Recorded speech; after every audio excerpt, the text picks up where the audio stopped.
16세기 말부터 여성들은 과학 발전에 참여해왔으나 오랫동안 그 공로를 인정받지 못했습니다. 많은 여성 과학자들의 이야기 속에는 교육 기회가 부족했거나 그 기회마저 가족이나 학교 위에 박탈되었다는 이야기가 많이 등장합니다. 19세기 이전 프랑스 여성들은 책을 출간할 때 글쓴 일을 익명으로 남기거나 가명을 많이 썼습니다. 과학자가 되었다 해도 무급으로 일을 하거나 동료들보다 훨씬 적은 급여를 받고 일했으며 심지어는 쫓겨나는 일도 허다했다고 합니다. 오늘은 여러분이 잘 모르실 수도 있는 과학자 두 분을 소개해드릴까 합니다.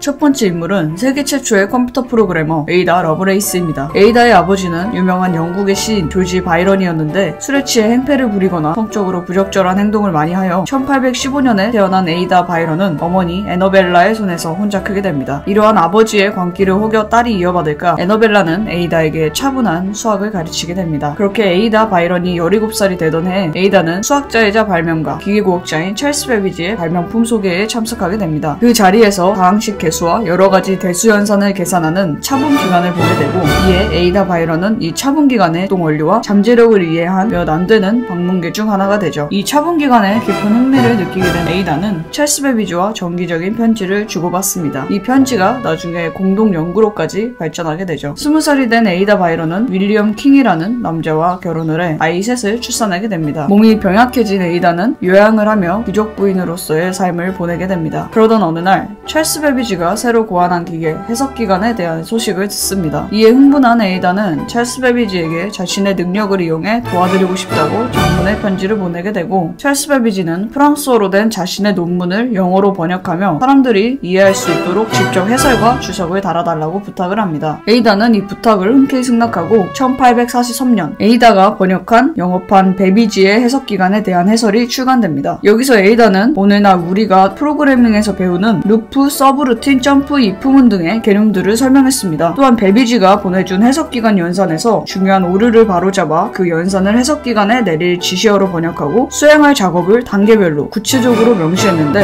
이쯤 되면 컴공들 다들 뭔지 아시죠? 바로 알고리즘입니다. 최초의 알고리즘이 탄생한 것입니다. 컴퓨터도 없던 시대인데 말이죠. 이러한 업적을 남긴 에이다는 36의 젊은 나이에 자공함으로 세상을 떠나게 됩니다. 그 128년 뒤 에이다라는 이름의 새로운 컴퓨터 언어가 생겨나게 됩니다.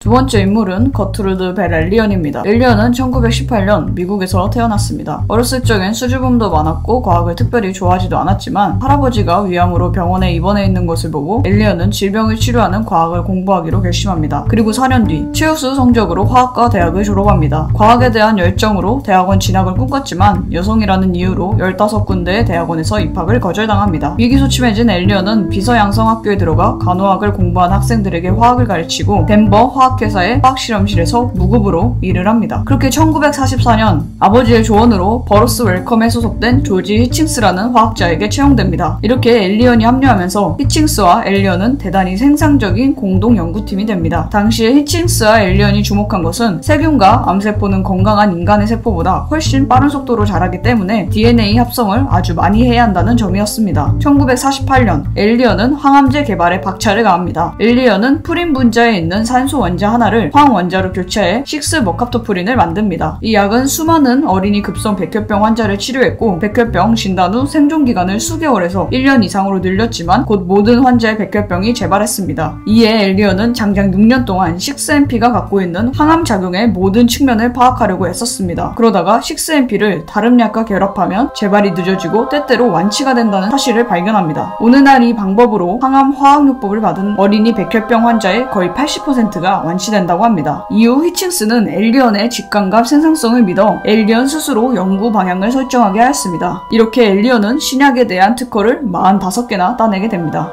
이후 엘리언의 손을 거쳐 판매된 유명한 약들로는 새로 이식한 장기를 거부하는 인체의 면역 반응을 억제시키는 이밀한 요산합성을 줄이는 약인 알로프리놀, 또 우리가 입술 포진에 자주 사용하는 아시글로버 등이 있습니다.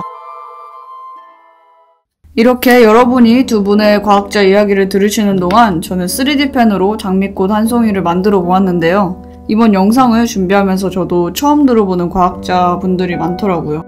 여러분들은 알고 계셨나요? 모르셨다면 오늘 하루 이런 분들에 대해 생각해보는 시간을 가져보는 건 어떨까요? 영상 시청해주셔서 감사합니다.